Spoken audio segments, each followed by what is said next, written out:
इतिहास। इतिहास का मतलब ही यही होता है कि निश्चित रूप से ऐसा ही था। इतिहास बोलता है। ये अपने इतिहास में तनिसा विचार करिए आप लोग। अपने पूर्वज जिनका नाम कुबई बताया गया। कुबई के कर बाउरेन हो। अच्छा जानकार हो या ढेर और का। अच्छा कुबई जी के शादी कैसी और कहाँ भबाई आप लोग जानत है? कोई भी हो एनीवन बता भैया 100 रुपया दे के। पागल है का यार 100 रुपया बदे ईमान बेचत है। कुबई दादा जिनकी शादी माई खोइलन से और उनका ससुराल हमारे नेवाड़ी जेठवारा प्रतापगढ़ में बा। पहले के पुरनिया एक बात कहाँ है? 900 पढ़ा ना एक प्रतापगढ़ है। ए भाई एक के गलत तरीके से मत वायरल करे।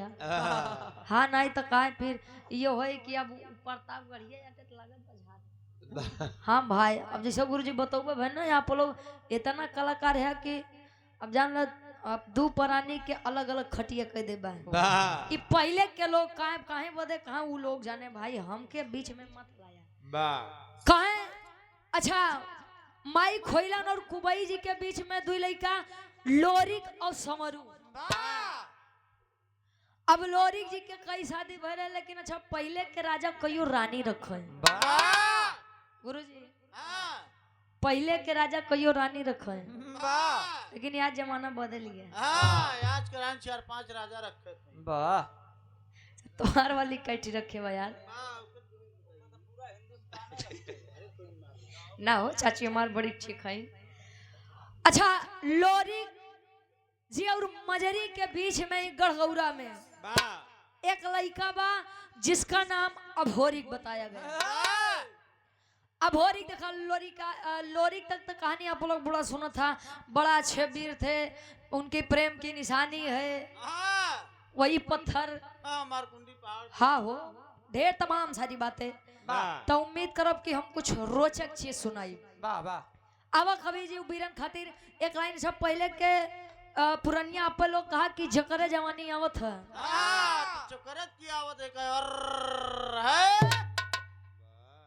बात तुहार आई रही कि नहीं?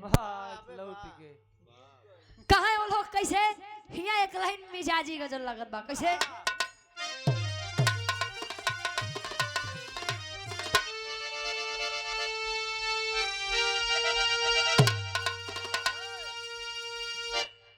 अरे तो परवाने जल रहे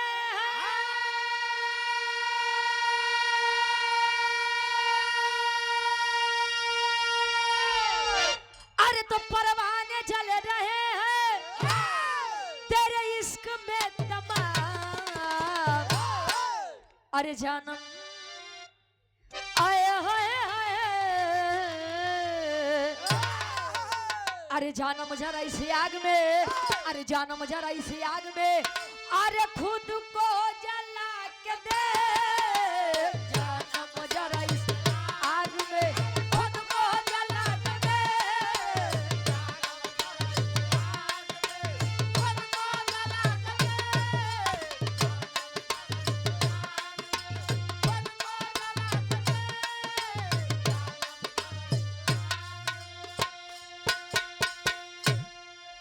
कहे परवाने जल रहे हैं तेरे इश्क में तमाम और जानम जरा इस आग में खुद को जला के देख।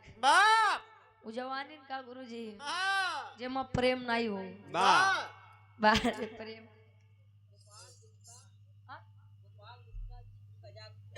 आदरणीय सम्मानित हमारे गार्जियन जी आप वही ना गोपाल गुप्ता जी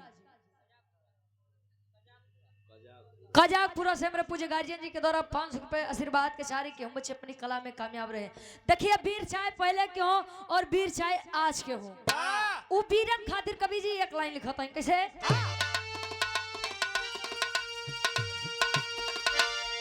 अरे तो बोला है वीर बघेला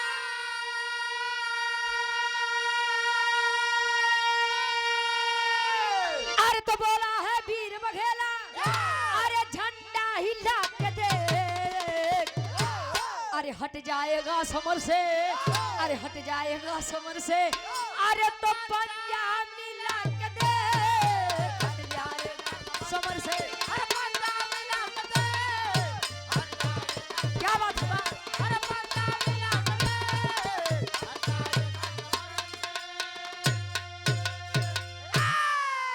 कहे बोला है वीर बघेला, झंडा हिला के देख और हट जाएगा समर से तू पंजा हिला के।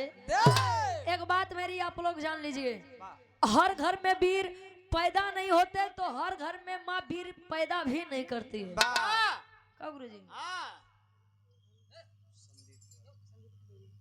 आदरणीय सम्मानित बड़े भाई आप संदीप यादव जी, सुंदर माला और ये 200 रुपए का सम्मान आशीर्वाद के 4 बार हमारे गुरुजी। अच्छा हमारे गुरुजी के आप भतीजे हैं? बड़का भैया तो अच्छा वो हमारे बड़का भैया, बहुत बहुत धन्यवाद। आशीर्वाद के 4 ही का गुरुजी।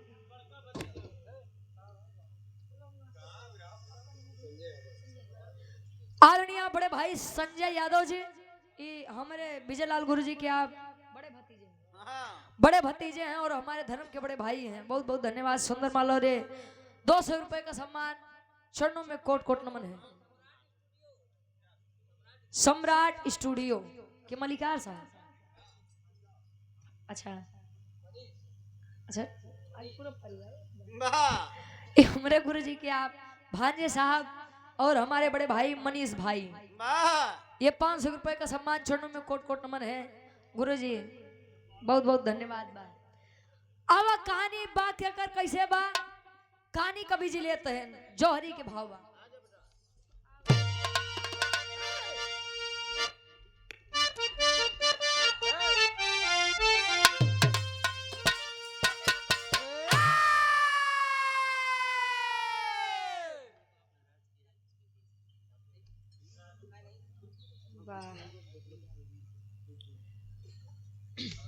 गुरु Phoolchand PG college Daulatpur Ghazipur, doctor Pramod Kumar ji BSP, उप विजेता जिला पंचायत सदस्य चिरई गांव सेक्टर नंबर 1 से, एमडी प्रियांशु हॉस्पिटल भक्तुआ वाराणसी से। ये 200 रुपए का सम्मान हमारे भैया के गाना बा, चले वीडियो हमार वायरल चलत बा। ठीक बा, गलती हुई हमने माफी मांगी और समझदार लोग समझे भी। ठीक बा, अब कहानी के शुरुआत बा कैसे गुरुजी।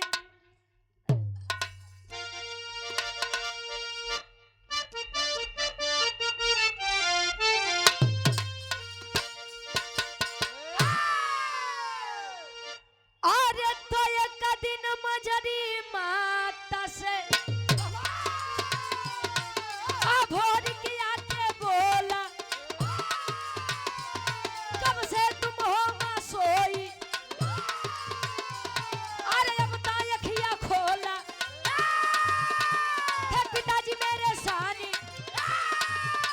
तलवार हाथ में साजे, तैने जिनके मां दुर्गा, अरे माता रही विराजे, रणदंगल में जब जाते अब तन से बहे पसीना, समझन के जंगल मुश्किल करते थे जीना, न बीर चुनौती से थे जो सटे वो है कमीना।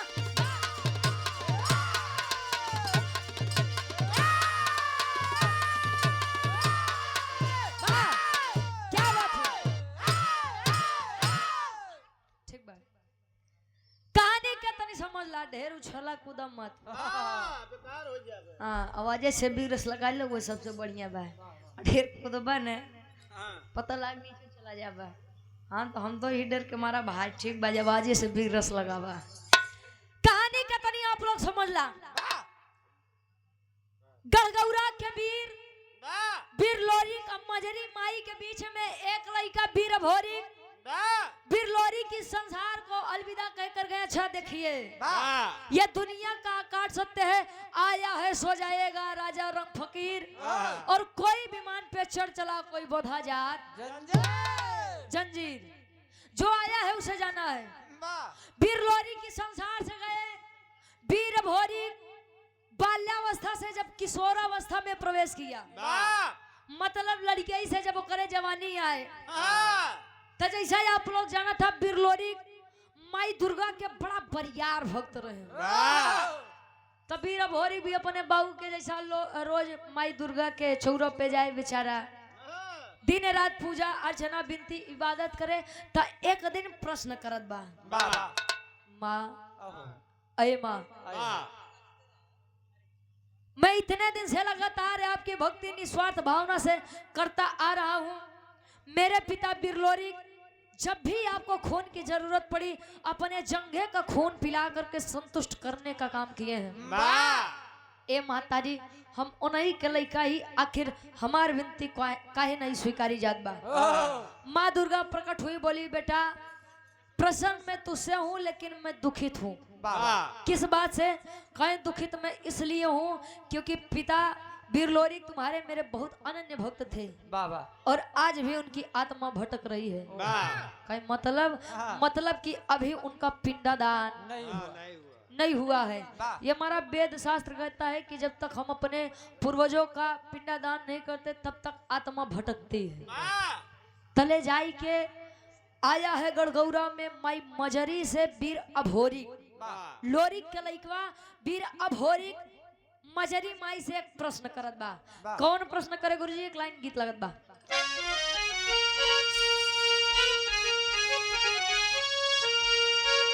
आदरणीय प्रेम शंकर यादव जी, जो कि निवासी हैं मड़वा प्रयागराज के और मुंबई से ऑनलाइन यह कार्यक्रम देख रहे हैं।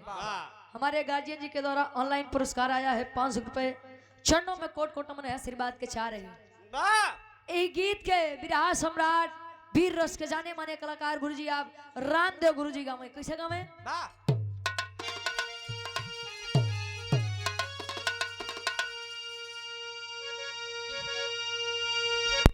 अरे तझुलनी पे उड़ानी, अरे तझुलनी पे उड़ानी, आई जहाजिया उड़ा दो, आई जहाजिया उड़ा दो, हमार पाई जे बड़ा जहीरा जला दो, हमार पाई जे।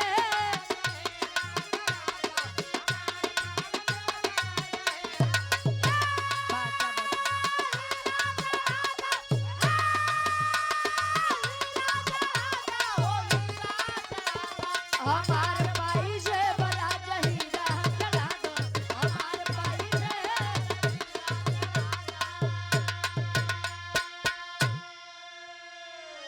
वीर भोरी खाया प्रेम से माँ मजेरी के पास पूछा, माँ कुछ प्रश्न करना चाहता हूँ, क्या जवाब है? कहे हाँ जवाब है, बोल बेटा। कहे मेरे पिता बिरलोरी का अभी तक पिंडदान क्यों नहीं हुआ? बिरहा में मेरे कईयों मोड़ बा, खैर बे बात केवल पिंडदान पे चलत बा। कहे क्यों नहीं हुआ? तले मजरी माई बतावे अपने उ लइकवा 21 वर्षीय बालक वीर अभोरी के का बतावे?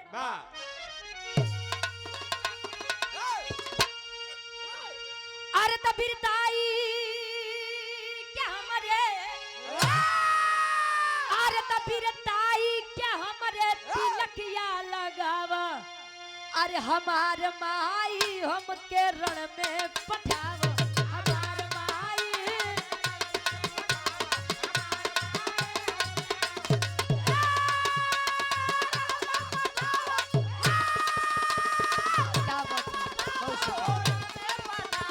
हमार माई हमके रण में पठावा।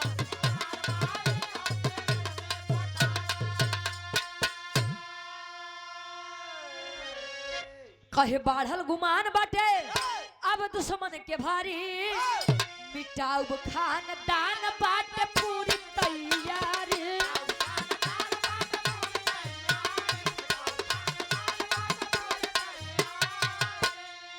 अरे तम ममता के प्रीतिया, अरे ममता के प्रीतिया तू बन में जगावा, हमार माई हमके रण में पठावा। कहे ममता के प्रीतिया तू मन में जगावा हमार माई हमके रण में पठावा। अच्छा तिलक कई प्रकार का होता है। एक तिलक कितना लोग तो बिना नहाए धोई लगावत है, ई जतावे बदे कि हम नहाए धोई। ऐसा दिखाई हमरे संचालक साहब लगाए, देखा हमें के नहीं कहते कि आप नहाए धोए नहीं है, लेकिन यहाँ सर्दी के मौसम में कितना जने रहे गुरु जी एक महीना नहीं नहाते, 14 लेकिन चंदन रोज लगावे। 14 एक तिलक वो हो गया। दूसरा तिलक विजय तिलक। विजय तिलक का मतलब हम किसी भी क्षेत्र में जाते हैं, कोई भी फील्ड हो, सभी यही चाहते हैं कि विजय का तिलक प्रथम सदैव मेरे मत्थे पर लगे। तीसरा तिलक लगन चलत बा तो शादी ब्याह के पहले एक ही चढ़त है, बर्बादी की शुरुआत वाली। देखा इनकर बर्बादी होई बा तले डरवावत है ना आप लोग के, लेकिन परेशान मत होया, सबके किस्मत इनके जैसे नहीं रहा। अच्छा माई मजरी बतावे कि बेटा देख, पिंडदान न करने का सबसे बड़ा कारण यह है कि पिपरी का एक राजा है जिसका नाम सुरपति है। पहले तो नामों ऐसे रहे गुरुजी। पिपरी राज और पिपरी राज का ही एक राजा है जिसका नाम सुरपति बताया जाता है। बेटा यह माना जाता है कि कोई भी सुबह का पहला पिंडदान नहीं कर पाता है, कहे मतलब कहे जो पिंडदान करे जाते ओके वो मारी देते तले भाई अहिरे के खून लगा घुसियाए कहे माई रे ए माई। क्या आपको अभी भी पिताजी के वीरताई के ऊपर शक है? इस वंश के ऊपर शक है ना? कहे नहीं रे बेटा, कहे तब माई आज्ञा दे, अब या तब मरब चाहे मारब, लेकिन बाबू के पिंडदान कई किया। गढ़गौरा से निकला है वह वीर अघोरी, आया कहाँ? यही आपके काशी बनारस के धरती पर। और जब काशी बनारस के धरती पर आया तो काशी के घाटे पर एक पंडा से मुलाकात होत बा। उस पंडा के नाम का रहे गीत बदलत बा।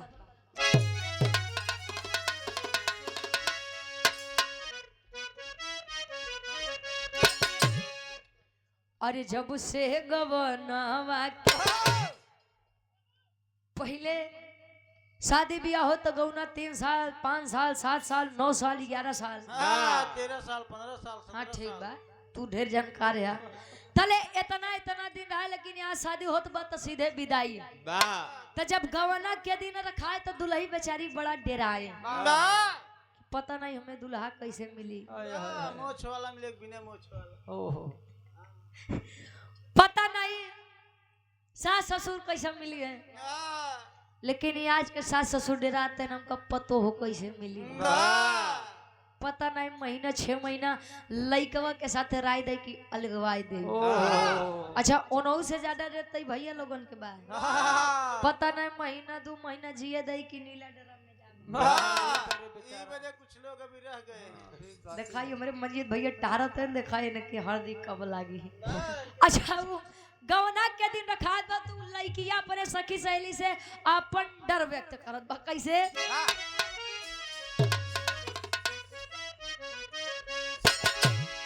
अरे जब से गवनवा के दिनवा धराई रतिया ननी दयावे देह पियराई। जब से गवनवा के दिनवा धराई रतिया ननी दयावे देह पियराई। जब से गवनवा के। बारे कवि जी कवि का भाव है, करे पिंडदान भोरी, भोरी का मतलब अघोरी, करे पिंडदान भोरी बनारस में आया शशिधर पंडा से बात लड़ाया। करे पिंडदान भोरे बनारस में आया शशिधर पंडा से बात लड़ाया।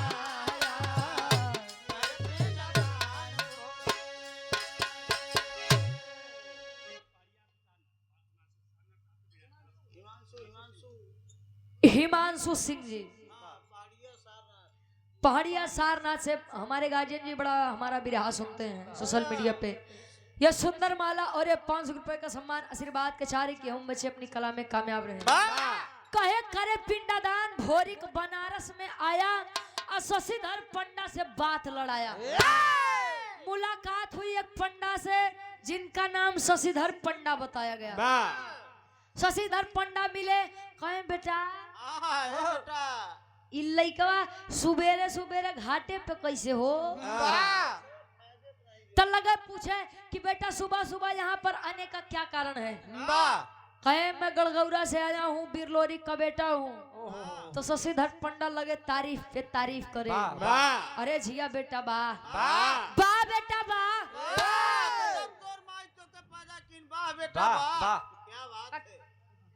कहे बाह बेटा तू तो ऐसे वीर का बेटा है कि मैं अब क्या ही कहूँ, कभी उनका कोई मुकाम ही नहीं था।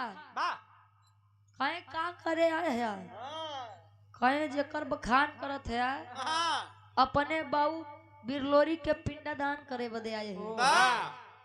तले शशिधर पंडा पिछड़ के कहे सुना अब तू चाहे लोरी का लइका हुआ चाहे राजिंदर के कहे अब केहू के लइका हुआ पिंडादान हम नहीं करवाऊ। कहे बदे कहे जाए दे बेटा बे तोर खेल खाए के उम्र बा, खेला और खा और जा युद्ध के चक्कर में मत पड़। निकल ले बेटा झोला लेके। काहे बदे समझाओ तैन शशिधर पंडा का समझावे।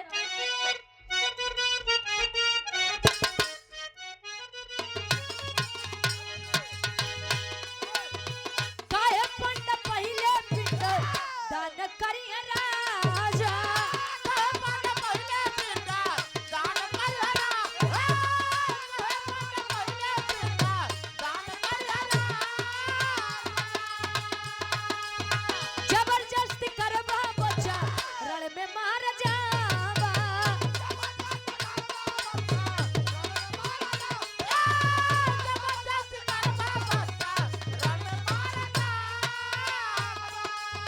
जबरदस्ती करबा बच्चा रण में मार जाबा।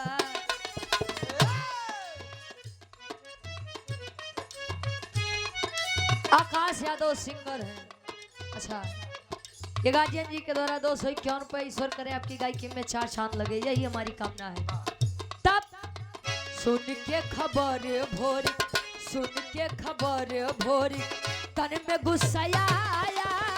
शशिधर पंडा से बात लड़ाया।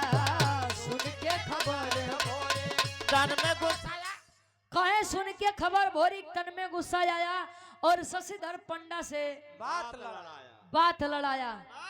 और यहाँ पुनः हमारे गार्जियन जी आदित्य डेयरी पशुहार फैक्ट्री बनकट चौबेपुर आप किशन यादव जी पूज्य गार्जियन जी के द्वारा ये 200 रुपए का सम्मान। और ये आप SN hospital and trauma centre Dubkiya Varanasi doctor साहब आप नितेश यादव जी भगवान के दूसरे रूप कहे जाते हैं। आप 500 रुपए का सम्मान आशीर्वाद के चारे। सूरज यादव जी भदोही की 5 सजमी से ये हमारे बड़े भैया हैं। 100 रुपए का सम्मान ऑनलाइन देख रहे हैं। ठीक बहुत बहुत धन्यवाद। लगे रहे बहादुर। कहे सुन के खबर शशिधर पंडा कहे कि जब नाही मनबे तो सुन। अगर वो पिपरी के राजा जान जाई बेटा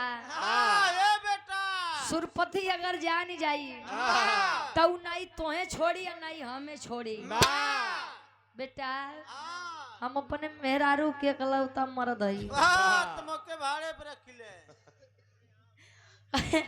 एकलौता मर्द हूँ भाई, मुझे छोड़ दे जा जा। तू भी अपनी जिंदगी जी, मैं भी अपनी जिंदगी जीऊं। लेकिन वीर तो वीर। कहे सच बताइएगा पिंडदान करेंगे कि नहीं करेंगे? करेंगे कि नहीं करेंगे? अरे करेंगे कि नहीं करेंगे? ई अवधि बा कहे करवोगे कि नहीं करवोगे? अब तलवार खींच के रखत बा गर्दन पे। अब ताले शशिधर पंडा बेचारा लगे निहुरे। निहुरते निहुरत होला रही है। कहे कि पिंडादान नहीं करवाऊ तई ई के मतलब ई वीर अभोरिक मार देगी। पिंडादान करवा दूंगा तो वो का मतलब सुरपति मार डालेगा। हे राम आगे कुआं पीछे खाई। अब हम कौने ओरी जाई। अहे शशिधर पंडा जवन सामने पड़ा बहू के देख, बाद वाली मुसीबत बाद में देखा जाएगी। अच्छा पिंडादान करवाया, पिंडादान हो गया। शशिधर पंडा और वीर अभोरिक बैठे हैं। अब शशिधर पंडा बेचारा डराया, वीर अभोरिक नहीं डराए कि अब हम देखा भी पिपरी के राजा सुरपतिया आके खबर पहुंची सेना सजत बा सुरपति के। कैसे टेरी के भाव बा।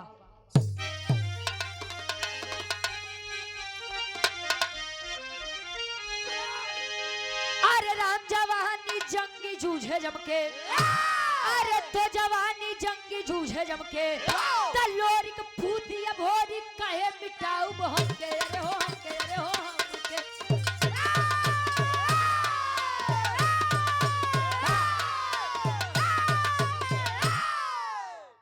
लोरिक पूत अभोरिक कहे मिटाऊ हमके, जवानी जंगी जूझे जमके। जवानी जंगी जूझत बा, जवानी होए बा जौन कामे आवे नहीं ते उबे मत करे। कब गुरु जी खड़ा हो गया सुरपति की साला कौन है। चार के आए लौंढेरी कालिंग लवंडी इछली हमारे बात के उल्लंघन करी। सोचिए एक 21 वर्षीय बालक को मारने के लिए हजारों की फौज सजी है। मेन लीडर है कौन, पिपरी का राजा सुरपति। घोड़े पर सवार तैनात चल दिया, बनारस के धरती पर आया। अब शशिधर पंडा देखा तो बेचारा लगे भागे। जा सारे हो ते तो मरबे करबे, हमऊ के लेके जाबे। तले वीर अभोरिक कुर्ता पकड़ के खींचत बा। कहा हम मरद तो तू के मारे देव, अगर हम नहीं मरद तो तू के नहीं मरे देव। बैठा। अच्छा बैठा बा। अब एक तरफ अकेला लड़का 21 वर्षीय बालक व गड़गौरा कबीर अभोरिक, और एक तरफ पूरी पलटन को लिए सुरपति है। होत का बा बिरहा के आखिरी तरज बा।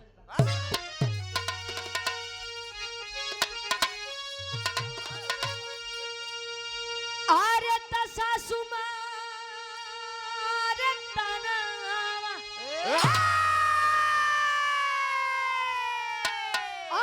सासु मारे तनवा आई ननदिया मारे तनवा रे तनवा आई हो कि तनवा आई हो ता हमारे भैया के सरवा रे तनवा आई हो मारे ना ता हमारे भैया के तनवा आई हो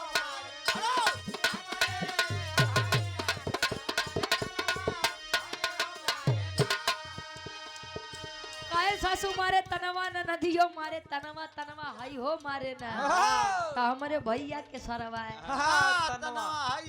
तले गवैया खड़ा हो ये ता ढेर लगे हैं जवाब दे कि हमारे आगे के बिटहिनी तनवा हाई हो मारे ना हमारे भैया के साली। अरे जवन जवन जोड़े बात के बात खड़ा है वीर अभोरिक, और ये होता है एक पानीदार मर्द की निशानी। मर जाएगा सांस से लेकिन डर डर के नहीं जिएगा। चले वीर अभोरिक करे क्या करे। अरे तलोरिक के पुतवा गरजा, लोरिक के पुतवा गरजा, वीर बालवनवा जनवा अरे के जनवा अरे के तकूदा जन के माया धनवा रे जनवा अरे के मरवा।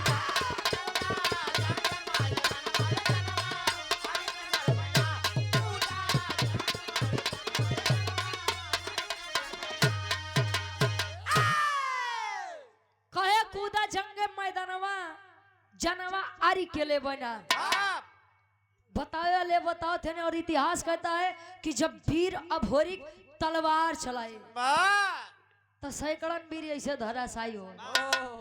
वाह। अच्छा बाहर सुरपति खड़ा बा घोड़े पर सवार, तले युद्ध होत बा, मारत काटत काटत मारत मारत मारत मारत मारत मारत बस बस। अरे बस यार अच्छा मारत काटत पहुंचत बा। अच्छा जे 150 है ना हमारी तरफ बड़ा लोग ठेठ गरियावत है। अरे नहीं तो उन लोग हैं जा सारे जा सार जा सार तोर कुल नाश हो जाए। जा बहन चल अरे तना नहीं तो हम अपन काहे बदे कहे यार। अच्छा गाड़ी सब गरिया होते लेकिन तू लोग कुछ ज्यादा बढ़िया गरिया हुआ है। कहो जब अरे भाई वो लोग प्रयागराज वाले कुछ भी कह सकते जाना था गुरुजी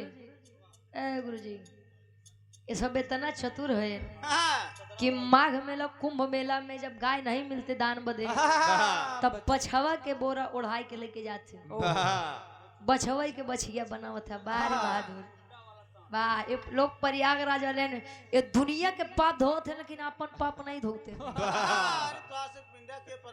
अरे जा हाँ हाँ ए भैया अच्छा जब 150 बचे तो लगे सुरपति के गरियावे। अरे जा सारे तोर सत्यानाश हो तोर कुल नाश हो। अरे न सारे तो चूतिया रहे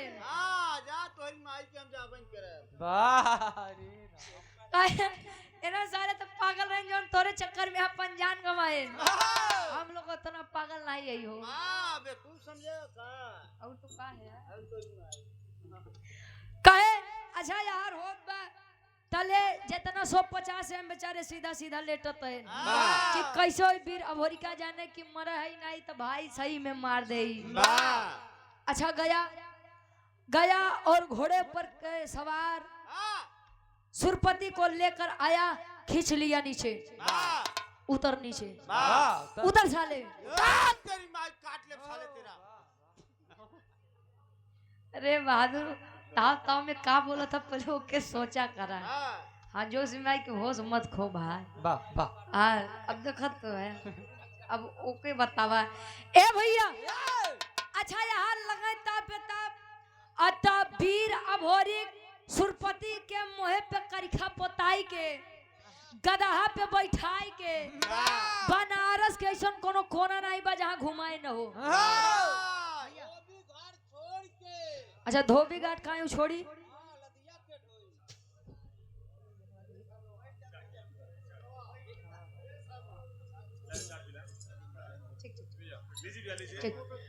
आदरणीय आप सम्मानित डॉक्टर चंद्रशेखर प्रसाद जी भीम आर्मी व आजाद समाज पार्टी एएसपी जिला महासचिव वाराणसी भावी प्रत्याशी जिला पंचायत सदस्य चिरई गांव सेक्टर नंबर 2 से वाराणसी जिले में आपका स्वागत है। बहुत बहुत धन्यवाद भैया।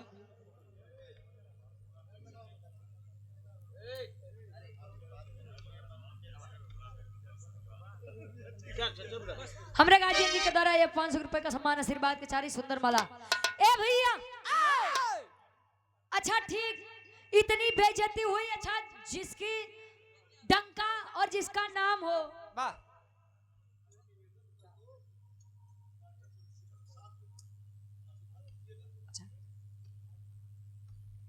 हमारे गार्जियन जी हैं आप डॉक्टर चंद्रशेखर प्रसाद जी जो कि जिला पंचायती सदस्य का चुनाव भी लड़ रहे हैं सेक्टर नंबर 2 से। आप लोग प्यार दुलार दीजिएगा सम्मान दीजिएगा। देखिए मेरी एक बात आप लोग समझिएगा कि पद पर बैठे कोई वो शिक्षित हो ये ज्यादा जरूरी है। खैर करे आगे नहीं बोला। हाँ ए भैया सपोर्ट करिएगा हमारे बड़े भाई आप डॉक्टर चंद्रशेखर प्रसाद जी का सेक्टर नंबर 2 से। मुंह पर काली पोती है शशिधर पंडा पिंडादान हुआ लड़ाई हुई सुरपति के राजा और गढ़गौरा के वीर के बीच में। अब ये भी मैटर खत्म। अब एक नया मैटर इसमें और आया। सुरपति की एक बेटी थी जिसका नाम केवला पतिया बताया गया। केवला पतिया तक केवला पतिया जादू के विषय में बड़ी जानकार रहे गुरुजी। इतनी जानकार रहे कि जब भी चाहे कुछ भी कैले पने जादू से। और केवला पतिया पहले ही वीर अभोरी के वीरताई पर मुग्ध थी प्रसन्न थी। अब तो मन बन गया कि अब जियब सनम तोरे बदे अब मरब सनम तोरे बदे। विचार करत बा कैसे भापट के भाव बा। अब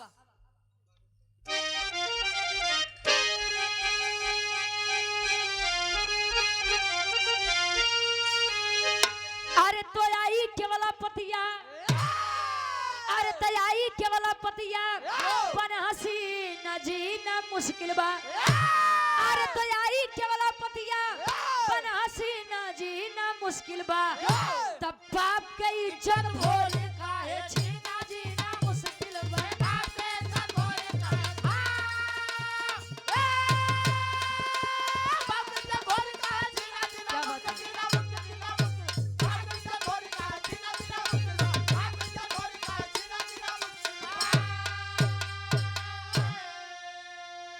अरे त जादू चलाई दिहली सुगना बनाई हो।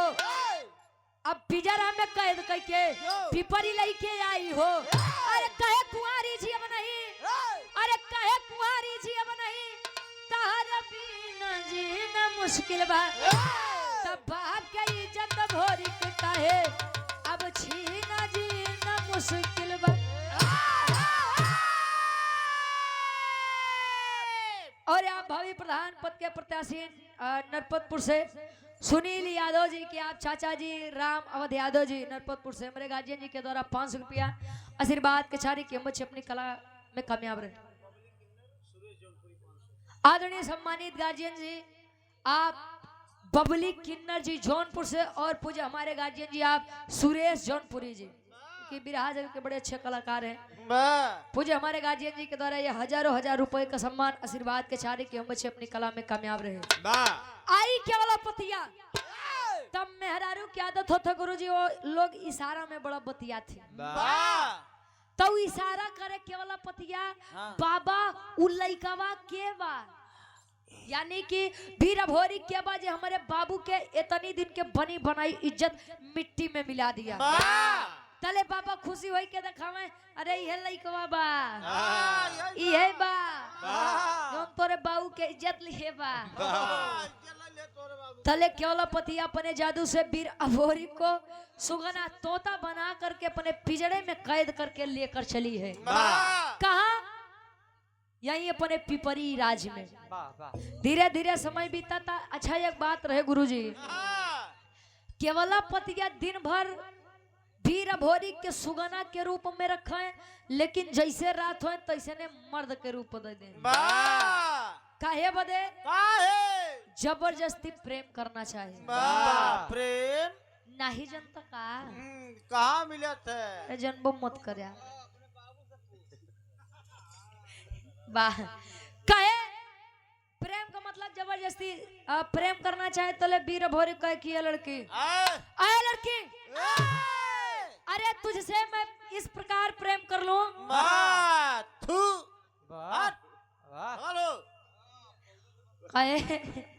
मेरी मर्दानगी के ऊपर धिक्कार होगा, मैं तुझसे प्रेम ऐसे नहीं करूंगा।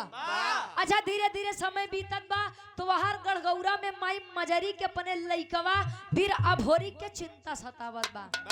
तब वीर अभोरी के माई मजरी करत का आल्हा के भावा।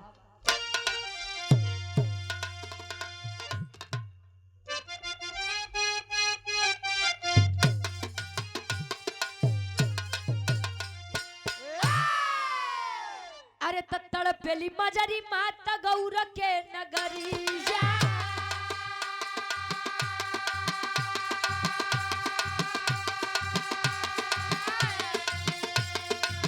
देवराई चनराई के दिहोलिन पठा,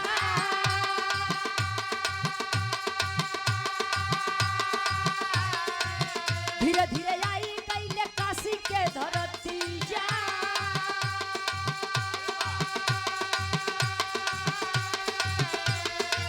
धीरे धीरे आई गई काशी के धरती जा।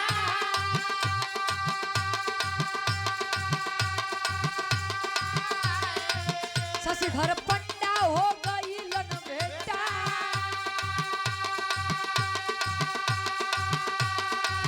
लगले बतावे पंडा पूरी तब खबरी जा।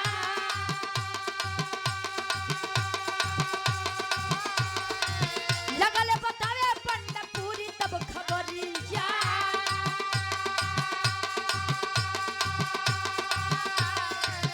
चलो पतिया सुगन दे तो भोरी के बना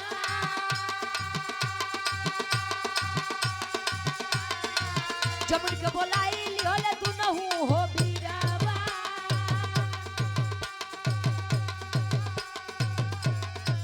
माई के बोलाई लियोले तू नहू हो बीरावा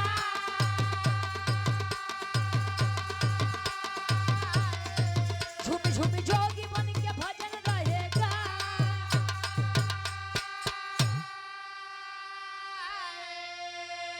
गढ़गौरा के दो वीर देवराई और चनराई माई मजरी भेजत बा कि वीर अभोरी का पता लगा करके आप लोग आइए। अच्छा आए काशी बनारस और जब बनारस के धरती पर आए फिर से मुलाकात हुई शशिधर पंडा से तो शशिधर पंडा पूरी बात बताए कि बड़ा अच्छा लड़का रहे धोखा हुआ उसके साथ विश्वासघात हुआ कई मतलब कि पीठ पीछे वार हुआ है सुरपति को रण में हराया पिता का पिंडादान किया और सुरपति की बेटी केवलापतिया सुगना बना करके अपने राज्य लेकर के गई है।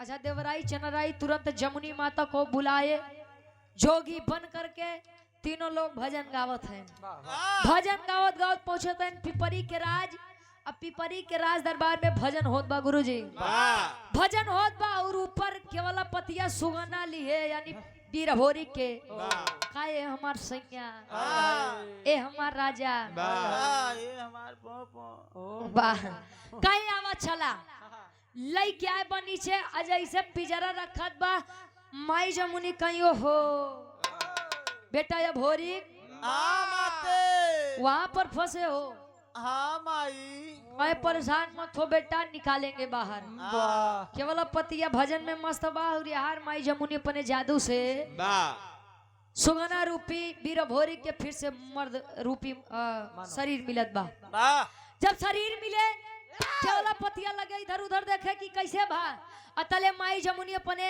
जादू से केवल पतिया के गदही के रूप देते हैं गदही के रूप मिला बेचारी लगे नीचे मुड़ी करे गुरुजी लगा नीचे मुड़ी करे या हर बाहर करे शर्म के मारे कपड़ा नहीं पहने अपने बाऊ के सामने वो केवल पतिया गदही बनी बा लगा या हर बाहर करे तले देखा बाहर पिता का प्रेम बैठा है अपनी पुत्री के लिए जमुनी माई के सामने एक बात कहे का कहे आखिरी भाव खड़ी के भाव बा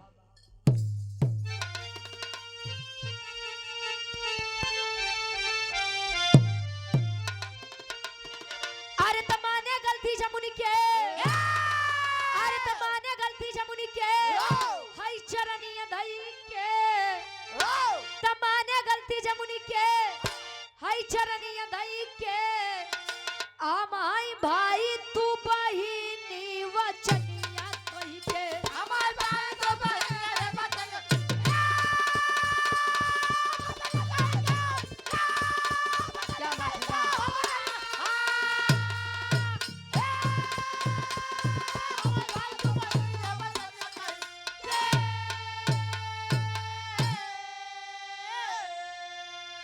कहे माने गलती जमुनी के चरनिया धई के हम हई भाई तू बहिनी वचनिया कह के सुरपति माफी मांगे लेकिन अब वीर भोरी लगे गुस्सिया माई एके नहीं छोड़ब एके नहीं छोड़ब सारे तीनों काट ले का गोल हाथ मुड़ी कहे करे चक्कर में इतना दिन हमें मौगन जैसे यहाँ रह के पड़ा नहीं छोड़ब एके नहीं छोड़ब कहे शांत रहो बेटा तनी चुप रहो उ का कहत पहले के सुना कहे माई हम एक के शर्त पे माफ करब कवन शर्त कहे ने कर जौन बिटिया बा केवल पतिया ही हमके बड़ा प्यार करत है एक कैदा हमार शादी ओसे करवा दे हम एक के छोड़ दे तब सुरपति कहे भाई इतना नहीं हो सकत काहे बदे बिटिया हमार गदही बनी बा तू लड़का है तो गदही और लड़का के बियाह कैसे होई जोड़े नहीं खाए कहे तो तू गदहा बना या ते के लड़की बनवा तू गदहा बना माही जमुनी ठीक करत है बियाह होत बा अब दोनों के संयोग से एक बच्चे का जन्म हुआ केकर आखिरी भाव आखिरी प्रमाण अच्छा मारकंडे ITI चौबेपुर से मेरे मास्टर साहब गार्जियन जी के द्वारा सुंदर माला 100 रुपया आशीर्वाद के चाह रहे और आप सम्मानित हमारी गार्जियन जी, आप चांदनी गुरुमाता जी के आप शिष्य हैं डूबा डूबा जी। वाह वाह,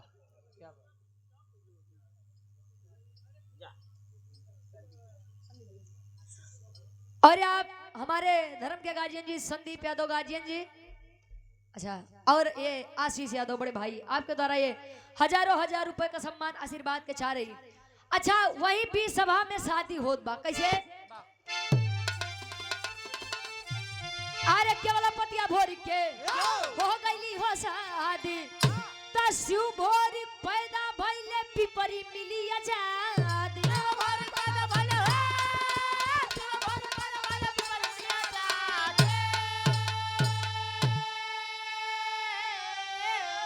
अरे तेरे अपने घर आए, अरे तेरे अपने घर आए, हई दुल्हनिया लईके, अरे तेरे अपने घर आए, हई दुल्हनिया लईके, हम हई भाई तू बहिनी वचनिया कही।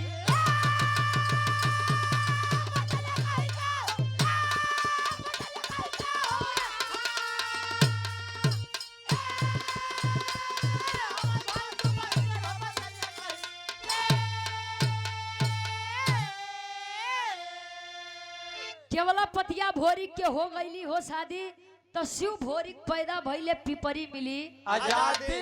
केवला पतिया और अभोरी की शादी हुई, गड़गौरा आए, धीरे धीरे समय बीता और दोनों के संयोग से एक बच्चे का जन्म हुआ जिसका नाम शिव भोरी बताया गया।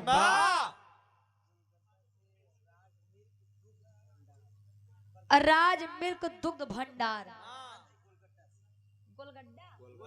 गोलगड्डा क्या प्रधान जी। वाह वाह, हमारे गार्जियन जी 500 रुपया आशीर्वाद के चाह रही कि हम बच्चे अपनी कला में कामयाब रहे। कुबई और खोइलन जी के बीच में 2 लड़का समरू और लोरिक और मजरी के बीच में एक लड़का अभोरिक और अभोरिक केवला पतिया के बीच में एक लड़का जेकर नाम शिव भोरी। ये हमारे विराग के शीर्षक रहे लोरिक के पिंडदान और अभोरिक के शादी, आखिरी में खानदान के परिचय बा।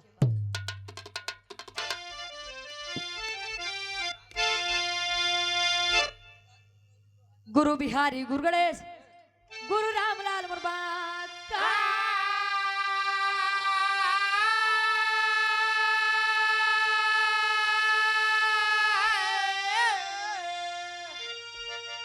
अरे कथन करे यमलेंदु कवि बच्चन का बीजे पता का हो।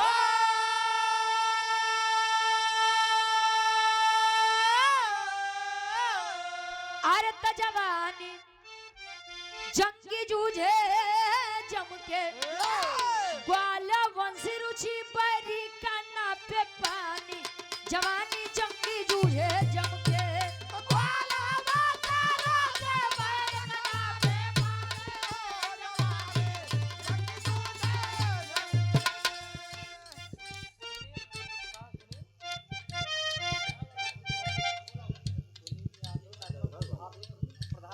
और आप बड़े भाई आप सुनील यादव जी नरपतपुर से, जो कि भावी प्रधान पद के आप प्रत्याशी हैं, मुझे गार्जियन जी के द्वारा 500 रुपया ईश्वर करें कि विजय का तिलक आपके मत्थे पर लगे। बहुत बहुत धन्यवाद।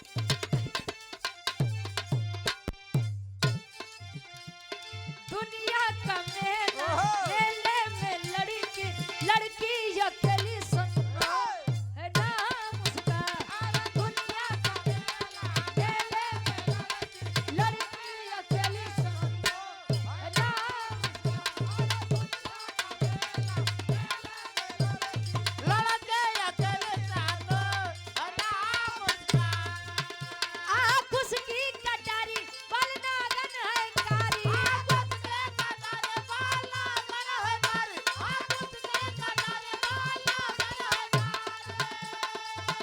आँख उसकी कटारी बलनागन है कारी, गोरे गोरे अनार जैसा है गाल उसका, दुनिया का मेले में लड़की अकेली सांदो है नाम उसका।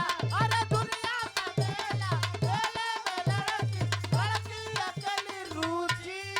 है नाम उसका। बहुत बहुत धन्यवाद। गुरु जी के नंबर पर आप लोग बाहर से आनंद ले जाए।